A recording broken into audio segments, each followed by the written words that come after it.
He wanted 30%. The Red Ogre called him another human thief. Harlan said he preferred the term licensed professional. Then one raider got impatient and stepped toward the cave. Harlan raised his hand and filed a trespass objection. A golden wall slammed across the cave entrance. Chains wrapped the raider before his boot touched stone. Everyone froze because paperwork had just won a fight. 1 hour earlier, Harlan was winning a corporate lawsuit on Earth. His client was rich, clearly shady and smiling. For Harlan, that was basically the perfect client. The boardroom celebrated like justice had been served. In reality, a billionaire had dodged consequences again. Harlan only cared that the invoice looked beautiful. He returned to his office and admired the city skyline. He was already planning dinner somewhere offensively expensive. Then a red envelope appeared on his desk. It was addressed to the attorney willing to represent the accused. Harlan assumed it was either a prank or a billable opportunity. He opened it because greed makes people brave. Red light surged across the office. The skyline vanished before he could object. Harlan woke up face down on cold stone. Gold coins pressed into his cheek like hostile confetti. 4 giant ogres stared down at him. The green ogre demanded to know who he was. Harlan panicked because he understood the question. A blue and gold system window appeared. Universal translation activated immediately. Legal authority, ranked F tier, activated next. Harlan liked the legal part more than the F tier part. Then the system assigned him a mandatory case. He had to represent the ogre treasury household. Ignoring the case would void his active status. Harlan asked how he could return to Earth. The system said return appeal required court experience points. Court experience points only came from winning cases. Somehow, another world still had performance metrics. Then Harlan noticed the treasure mountain behind the ogres. He immediately asked about his legal fee. The red ogre nearly flipped the tea table. He said humans always came for their gold. Harlan said he preferred transparent billing. The orange ogre sipped tea through a monocle. The blue ogre clutched a ledger like a holy text. The green ogre explained that the gold was not loot. It was their clan's tribute reserve. They paid the Lord of all demons for protection. Without tribute, their protected status would disappear. That was why every raid felt like their future was on the line. Humans saw treasure, but the ogres saw survival. Harlan did not understand their culture yet, but he understood. Harlan called it a private residence with terrible curb appeal. He filed an emergency trespass objection. The living court accepted the filing. A golden barrier sealed the cave mouth. The impatient raider stayed chained and thoroughly cooked. For 3 seconds, Harlan looked unstoppable. Then Father Corvin produced a royal decree. It was called the Royal Decree of Nonsentience. Under human law, ogres were classified as monster resources. Monster resources could not own protected property. Treasure inside their dens counted as reclaimable wealth. Harlan argued the ogres could speak and keep records. The priest said speech did not matter without recognition. The living court agreed because bad law was still law. Harlan's objection was denied on the merits. The barrier dropped, but procedural rules stayed active. The raiders could seize the treasure. They still could not touch the ogres during lawful seizure. So the raid became a legal heist with a clipboard. Nobles loaded the tribute gold into royal wagons.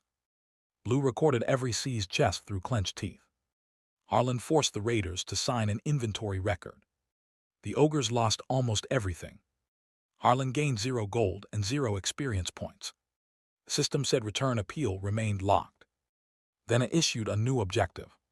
To win monster cases, Harlan had to establish legal standing. The green ogre whispered that the tribute was gone. The red ogre stopped yelling for the first time. The orange ogre set down his empty cup. The blue ogre said the demon lord would audit them. Harlan asked if audit meant paperwork. The ogres said it meant paperwork first, then consequences.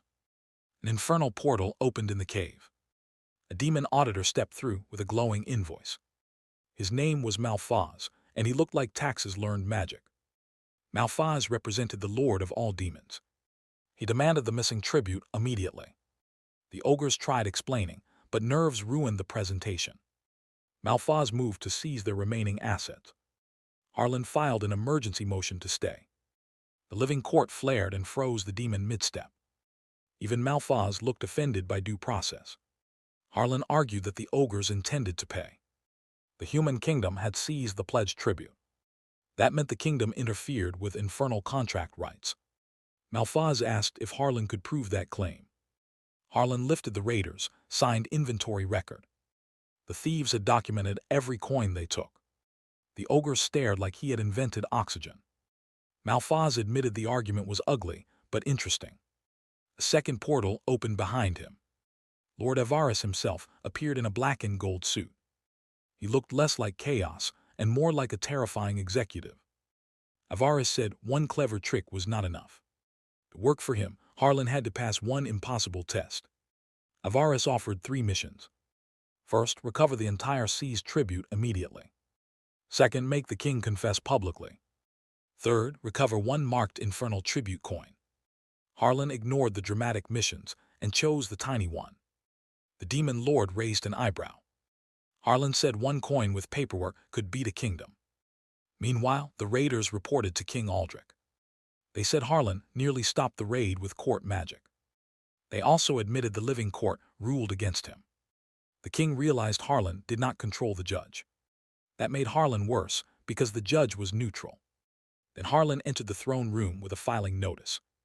The entire raid party looked personally offended. Harlan pointed to line 812 of the inventory. 1 gold coin carried an infernal treasury mark. Under the kingdom's foreign pledge clause, disputed pledged assets required review. The living court accepted the math. The crown owed back the marked coin and a clerical adjustment. The adjustment came to 7 coins. Harlan received the coins and bowed like a menace. He returned to Avaris and presented exactly 1 coin. Avaris asked where the other 6 went. Harlan said success fees were an ancient human custom. Avaris silently held out his hand. Harlan gave back the 6 coins like a man losing a bonus check. The ogres laughed so hard they almost forgave him. Avaris hired Harlan on the spot. The contract named him Chief Defense Attorney of the Demon Realm. Harlan accepted because the salary was offensive in a good way. Avaris gave him an office in Infernal Headquarters. The Infernal Realm looked like a corporate tower district built on lava. There were reception desks, contract vaults, and cursed printers. Harlan said it was still better managed than his old firm. Then he met the existing legal staff. They were terrible, lazy, and somehow overconfident. Harlan said they were all fired. In the Infernal Realm, fired meant flame portals opened under their chairs.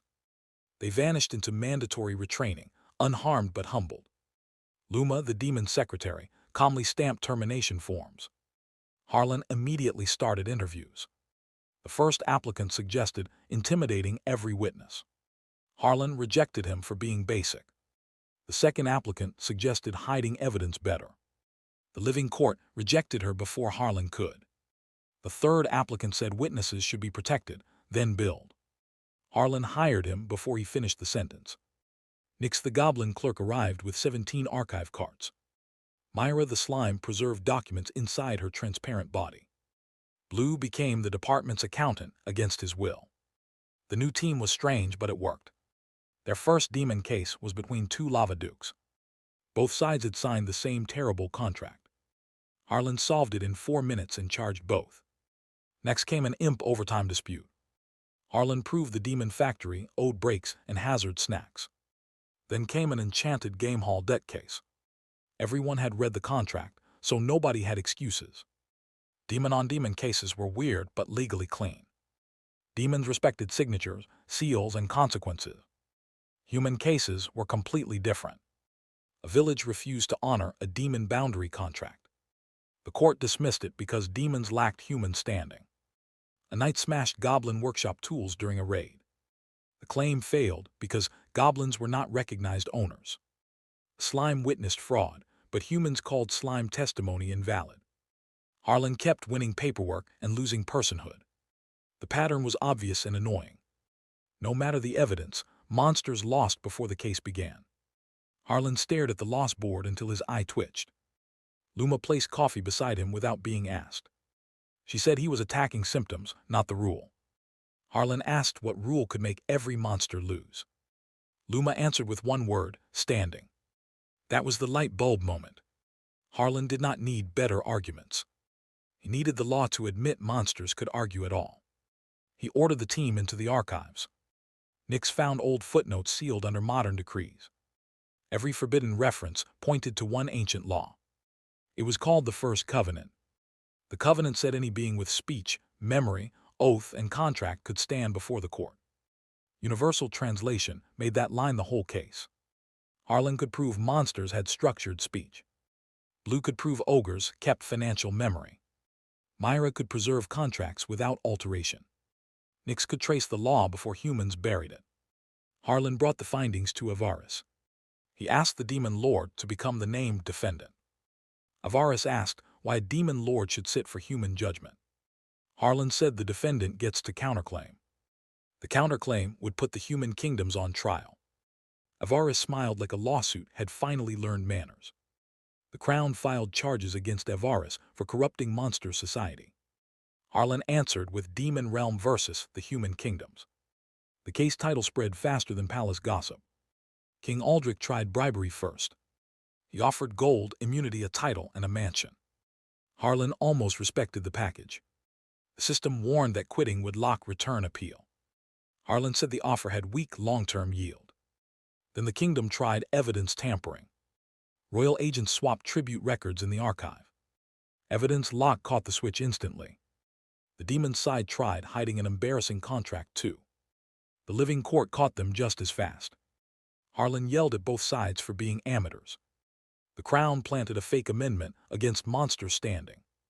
Nix exposed the forgery before it reached the record. A hooded agent rushed Harlan in a corridor. Golden chains stopped him in place before contact. Harlan sighed, because apparently corridor interference was now evidence. The final hearing opened in the royal capital. The courtroom was packed with nobles, soldiers, demons, and monsters. The living court floated above everyone like a blue and gold sun. Selene Arkwright argued that monsters were resources by current law. Harlan admitted current law said that. Then he argued current law had been built on a buried lie. He called the ogres to testify. Universal translation let the whole court understand them. Blue presented tribute ledgers and seized inventory records. Myra showed evidence sealed inside her body without tampering. Nix traced the First Covenant through forbidden archives. Selene countered that monster languages were not recognized tongues. Harlan used truth deposition and caught the Crown witness hiding knowledge. The witness had understood goblin contracts years ago. Cross-examination, I highlighted every contradiction like a scoreboard. Harlan proved the kingdom knew monsters could contract. He proved the ogre gold was pledged demon tribute.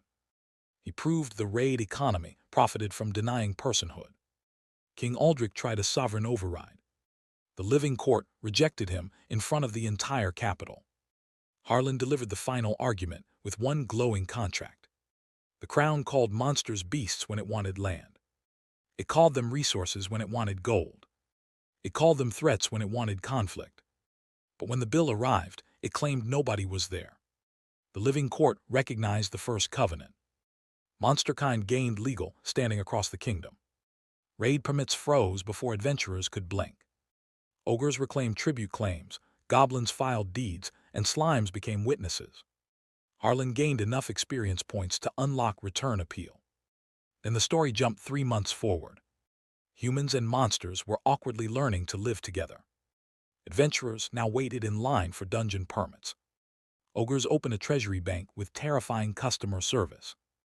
Goblins ran workshops with deeds framed on the walls. Slimes became the most trusted evidence vaults in court. Harlan's office became the busiest door in 2 realms. One evening, the office was strangely empty. On the left, a portal to Earth stood open. Through it, Harlan's old corporate office waited. On the desk, Avaris had left a black letter. The letter offered full-time employment and a case against heaven. Harlan's briefcase was gone, and so was his tie.